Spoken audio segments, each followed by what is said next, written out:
रामकृष्ण हरी विठ्ठल केशव. ज्यांना फक्त फायदाच हवा आहे, ज्यांच्याकडे तोटा सहन करण्याची क्षमता अजिबात नाहीये, अशा व्यक्तीने लक्षात ठेवा, शेळीपालन किंवा मेंढीपालन करू नये. आयुष्य जगत असताना सुखाबरोबर दुःख हे मोफत येत असतं. पर आपला प्रयत्न जो आहे तो आपणास अखंड सुख मिळावं यासाठी असतो. सुख मिळावं ही जरी इच्छा असेल तरी सुद्धा आयुष्यात दुःख न येता राहतं का तेवढं सांगा मला. दुःख हे येतच, परंतु त्या सुखाच्या अवस्थेमध्ये दुःख कधी आलं कधी गेलं हे माहिती होत नाही. तशा पद्धतीनं शेळीपालन आणि मेंढीपालन करताना फायदा इतका जबरदस्त आहे, या फायद्यामध्ये किंचित असा तोटा झालेला तो तोटा लक्षातही येत नाही आपल्या.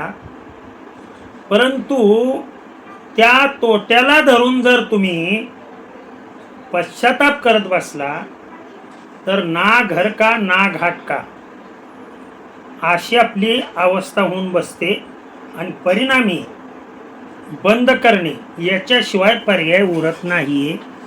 मी पुन्हा पुन्हा वाक्य वापरतोय की ज्यांच्याकडे तोटा सहन करण्याची क्षमता आहे अशा व्यक्तींनीच शेळीपालन किंवा मेंढीपालन हे करावं. कारण पहा, जर तुम्हाला 100 रुपये तोटा होत फायदा होत असेल तर त्यामध्ये 20 रुपये हा तोटा निश्चितच असतो. जर तुम्हाला त्या वर्षी फायदा 100 रुपये झाला असेल तर 20 रुपये हा तोटा झालेलाच असतो. मात्र जर एकूण तुम्ही सरासरी काढली, बेरीज वजाबाकी काढली तर 80 रुपये हा नफाच मिळतो. आणि जास्त काय नाही मी सांगत, 2-2, 3-3 लाखाचे तुम्ही एका वर्षामध्ये शेळीपालन आणि मेंढीपालन करून तुम्ही मिळवू शकता. मी पुन्हा पुन्हा सांगतोय, शेती भरपूर आहे, नाही ती पिके करण्यापेक्षा आणि तोटा सहन करून पुन्हा पैसे व्याजाने काढून मुलाबाळाचं पालन पोषण न करता, मी पुन्हा पुन्हा सांगतोय की आपली शेती ही मेंढी आणि शेळीसाठी चारा लावण्यासाठी वापरा. आणि हे मुख्य धंदे म्हणून यांच्याकडे पहा. शेळीपालन आणि मेंढीपालनाकडे तुम्हाला कधीही अपयश येणार नाहीये. हा भैस सरांचा शब्द आहे. गेली 26-27 वर्ष मी यामध्ये आहे, लक्षात ठेवा. आता माझ्याकडे पाण्याची कमतरता अतिशय कमी असते, त्याच्यामुळे मी शेळीपालन कमी केलेलं आहे. परवडत नाही म्हणून कमी केलेलं नाही, लक्षात ठेवा.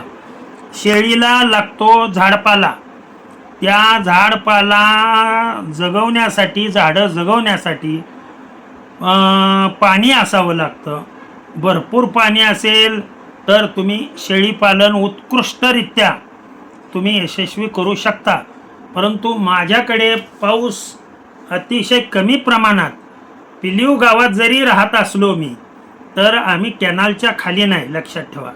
पिलीवच्या वरच्या भागामध्ये सुळेवाडी भागात, की जो दुष्काळी पट्टा, सुळेवाडी पुन्हा खाली बचेरी, शिंगोर्णी वगैरे हा भाग येत असल्यामुळं, या दुष्काळी पट्ट्यामध्ये मी येत असल्यामुळं माझ्याकडे पाण्याची कमतरता आहे. मी प्रयत्न केला नाही असं नाही, लक्षात ठेवा. मी जवळजवळ 16-17 वर्ष या शेळीपालनामध्ये यशस्वी होऊन पुन्हा याच्यामध्ये फायद्यापेक्षा निम्मा खर्च जायला लागला, हा दृष्टिकोन ठेवला. त्याच्यामुळं शेळीपालन मी थोडंसं बाजूला करून मेंढी पालनाकडे वळलो, की ज्या मेंढी पालनामध्ये आमाप फायदा आहे. कुठल्याही प्रकार, फक्त लसीकरण जर व्यवस्थित वेळच्या वेळेला केलं, लक्षात ठेवा, मेंढीचं लसीकरण, शेळ्यांचं लसीकरण जर व्यवस्थित केलं तर शेळीला आणि मेंढीला हे कमी प्रकारचे रोग येतात. त्यातले त्यात मेंढीला कमी प्रकारचे रोग असतात आणि कमी प्रकारची औषधंही तिला लागतात.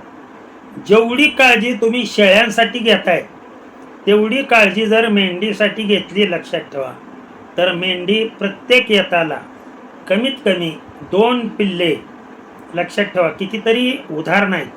नारी सुवर्णा या जातीच्या जर मेंढ्या आपल्याकडे असतील किंवा याच्या जर लाहुरी आपल्याला मिळाल्या, मग त्या 50% मधल्या असू द्या, त्या 1 पिल्लू 2 पिल्लं 2 पिल्लं 1 पिल्लं तर देतातच. 1 पिल्लू दिलं की खणखणीत पिल्लू असतं, लक्षात ठेवा.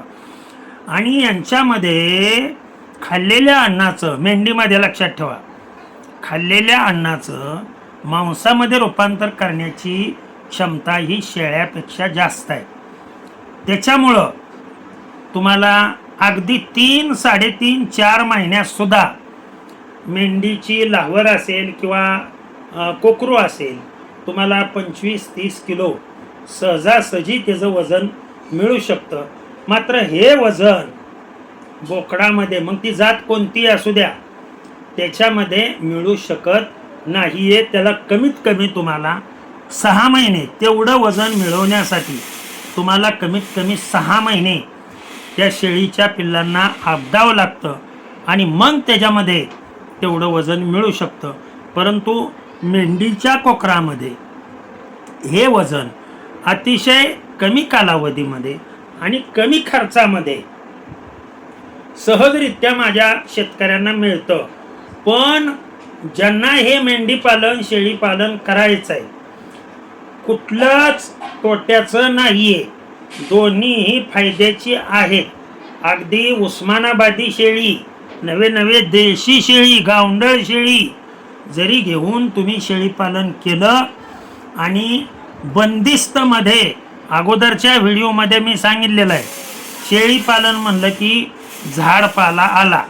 जमिनीमध्ये जर तुम्ही या प्रकारचा झाडपाला जर तुम्ही लावला, ते दिलेला आहे पाठीमागच्या व्हिडिओमध्ये, तो व्हिडिओ पहा. तो जर लावला तर तुमचं शेळी पालन सुद्धा यशस्वी होतं. आणि मेंढीसाठी झाडपाला लावायलाच पाहिजे असं नाही आहे. अगदी मुरघास, तुतीचा पाला किंवा अगदी वाळलेलं काही, याच्यावर जरी तुम्ही मेंढी पालन केलं तरी सुद्धा ते सक्सेसफुल व्यवस्थितरित्या होतं. आणि शेळीसारखी जर तुम्ही मेंढीची काळजी घेतली तर मी खोटं नाही सांगत की शेळीपेक्षा 1.5 पट ते 2 पट हे मेंढी पालनामध्ये फायदा होतो.